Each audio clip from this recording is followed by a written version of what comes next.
भारत के जो पड़ोसी देश हैं, पाकिस्तान और बांग्लादेश, वो इस कदर भारत से नफरत करते हैं कि भारत से टक्कर लेने के लिए वे कुछ भी करने को तैयार हैं, चाहे इस चक्कर में उनके खुद के देश का कितना भी बड़ा नुकसान हो जाए, पर वो भारत से टक्कर लेने से बिल्कुल नहीं चूकते।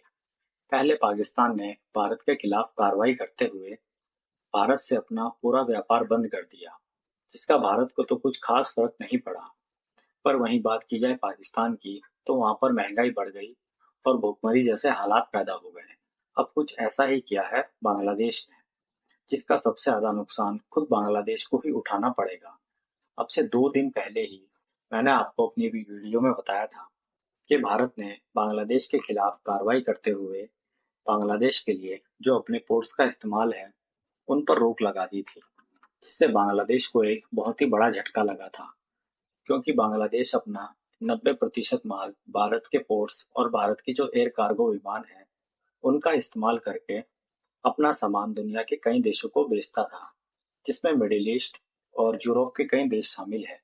क्योंकि बांग्लादेश मात्र 40 से 45 बिलियन डॉलर का सामान ही हर साल बेचता है। वहीं बात की जाए भारत की, तो भारत लगभग 750 से लेकर 800 बिलियन डॉलर का सामान हर साल बेचता है। इसलिए जो इंटरनेशनल शिप है माल ले जाने वाली, वो बहुत ही कम संख्या में बांग्लादेश के पोर्ट्स पर आती है। इसलिए जो बांग्लादेश की सरकार है, वे भारत में के पोर्ट्स का इस्तेमाल करके अपना सामान बेचती है। पर अब इस पोर्ट्स के इस्तेमाल पर भारतीय सरकार ने रोक लगा दी है। अब इसी पर कार्रवाई करते हुए बांग्लादेश ने भारत से जो आने वाले धागे हैं उनके जमीनी ट्रांसपोर्ट पर रोक लगा दी है। अब भारत अपने जो धागे हैं वो जमीन का इस्तेमाल करते हुए बांग्लादेश में नहीं बेच सकता, और इन्हीं धागों से बांग्लादेश में कपड़े बनते हैं और बांग्लादेश को मोटा मुनाफा भी होता है। उन धागों को जमीन के जरिए आने पर बांग्लादेश ने अब रोक लगा दी है।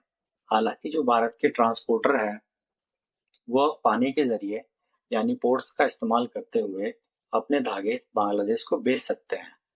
पर अगर भारत के ये धागे पोर्ट्स के जरिए बांग्लादेश में जाएंगे तो ये काफी महंगे हो जाएंगे, और यही कारण है कि बांग्लादेश की सरकार ने ऐसा किया है और इन धागों पर रोक लगाई है। बांग्लादेश की सरकार का कहना है कि भारत जो रोड के जरिए धागे बांग्लादेश में बेचता है वो काफी सस्ते होते हैं, जिससे जो उनके लोकल प्लेयर हैं जो वहां पर धागे सप्लाई करते हैं उनको नुकसान हो रहा है। इसलिए ये कार्रवाई की गई है। ये सच है कि बांग्लादेश के इस कदम से भारत के व्यापारियों को काफी बड़ा नुकसान हो सकता है, क्योंकि रोड के जरिए अपना सामान बेचना ये काफी सस्ता ऑप्शन है। साथ ही इससे समय भी कम लगता है। वहीं बात की जाए शिप के जरिए, तो इसमें पैसे काफी ज्यादा लगेंगे, साथ ही समय भी बहुत ज्यादा लगेगा। पर इसका सबसे बड़ा नुकसान खुद बांग्लादेश को ही होगा, क्योंकि भारत के सस्ते कच्चे माल के उपयोग से बांग्लादेश को मोटा मुनाफा होता है। पर अब यह सामान महंगा हो जाएगा, जिससे बांग्लादेश की जो कपड़ा कंपनी है उन पर बोझ पड़ेगा।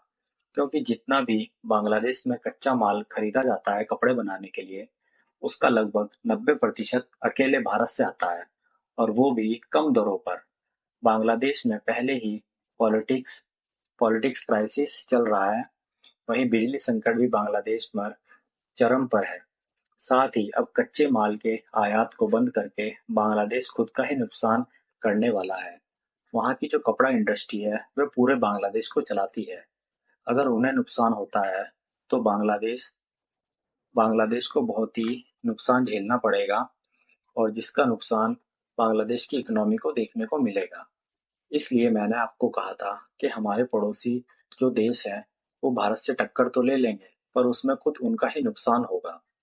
अब बांग्लादेश की जो कार्रवाई है उस पर आपका क्या मानना है, नीचे कमेंट में जरूर बताएं। वीडियो पसंद आई हो तो लाइक करें, शेयर करें और चैनल को सब्सक्राइब करें।